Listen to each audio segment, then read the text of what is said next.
Everyone, let's do one more mini vlog. ఈరోజు మా terrace గార్డెన్‌కి అయితే వచ్చామండి. ఇక్కడైతే కొన్ని కాయగూరలు ఉన్నాయి. అందులో వంకాయలు, తోటకూర కాడలు, అలానే బీరకాయ, చుక్కకూర ఉంది. సో, అవి హార్వెస్ట్ చేసి మీకు చూపిస్తా ఇప్పుడు.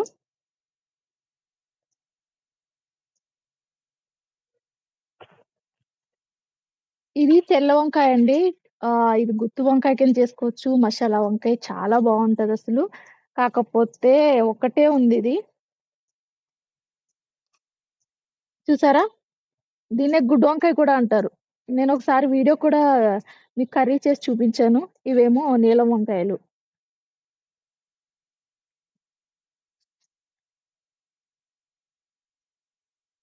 ఇది వంకాయ టమాటో గాని, ములక్కడ వంకాయ గాని కాంబినేషన్ అయితే చాలా బావుంటది. నేచురల్ కదండీ! ఎంతైనా టేస్ట్ అయితే చాలా బావుంటది. ఇక్కడే వంకాయలో వేరే టైప్ కూడా ఉందండి.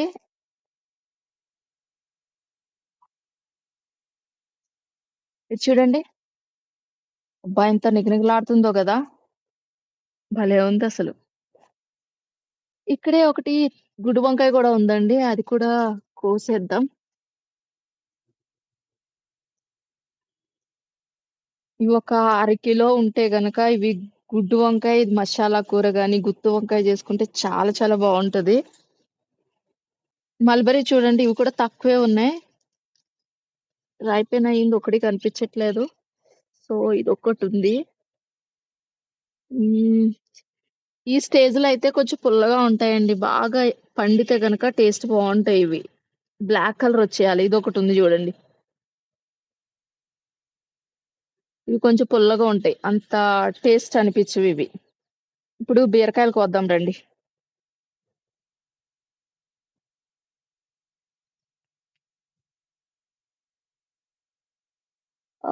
మా గార్డెన్ పైనొచ్చిన బీరకాయ.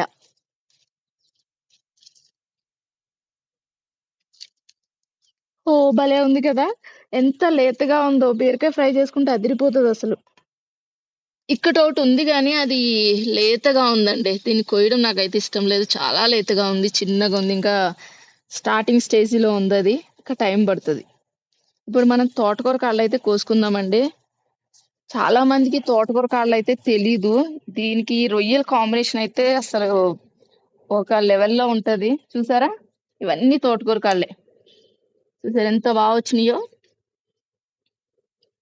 సో, ఈ ఆకులను కూడా మనం వేస్ట్ చేయనవసరం లేదు. తోటకూర ఫ్రై చేసుకుంటే చాలా బావుంటది. మేమెప్పుడు కూడా ఇలా తోటకూర కాడలు ఇలా తీసుకున్నప్పుడల్లా ఆకుల్లో అయితే ఫ్రై చేసుకుంటాము. ఈ కాడ ఒక తీసి చూపిస్తా మీకు. ఇగో చూసారా? వీటిని తోటకూర కాడలంటారు. ఇవి ఉట్టిగా మసాలేసి వండుకోవచ్చు. ఇంకా రొయ్యలు, తోటకూర కాడలు జేసుకోవచ్చు. అసలు చాలా చాలా బావుంటాయండి. అసలు ఒకసారి తిన్నారంటే అసలు వదిలిపెట్టరు. అంత టేస్టీగా ఉంటాయసలు. మేము ప్లేస్ సేవ్ అవ్వడం కోసమని ఇలా కరివేపాకు చెట్లోనే వేస్తామండి. ఎలా అయినా పెరిగిపోతాయి ఇవి. ఈ స్టేజ్‌లో అయితే టేస్ట్ చాలా బావుంటది. మరీ లావుగా ఉన్నా బావుండదు. ఈ స్టేజ్‌లో లేతగా ఉంటే అసలు ఎంత బావుంటదో అల్లం వెల్లుల్లి పేస్ట్ వేసుకొని, సో, రొయ్యలు గానీ, అలా ఉట్టిగా ఎగిరి పెట్టుకున్నా అసలు చాలా చాలా టేస్టీగా ఉంటది. ఇదిగోండి. నేను ఒక వీడియో అయితే పోస్ట్ చేశానండి. రొయ్యలు, తోటకూర కాళ్ళు ఎలా చేసుకోవాలనేది. ఒకవేళ ఎవరైనా మిస్ అయితే గనుక ఆ వీడియో కూడా చూడండి. అసలు చాలా చాలా టేస్టీగా ఉంటది. దీని ఆకులన్నీ కూడా మనం ఫ్రై చేసుకుంటే ఆకులు ఇలా నూనెలో వెయ్యగానే మొత్తం మగ్గిపోయి ఆ టేస్ట్ అయితే వేరే లెవెల్ ఉంటదండి.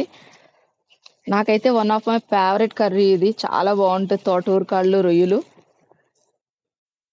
ఇదేనండి ఈరోజు మినీ హార్వెస్టింగ్. ఈ వీడియో మీ అందరికీ నచ్చిందనుకుంటున్నాను.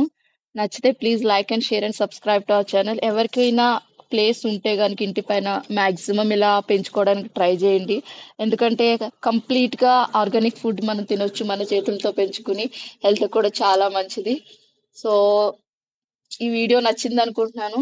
Thank you all.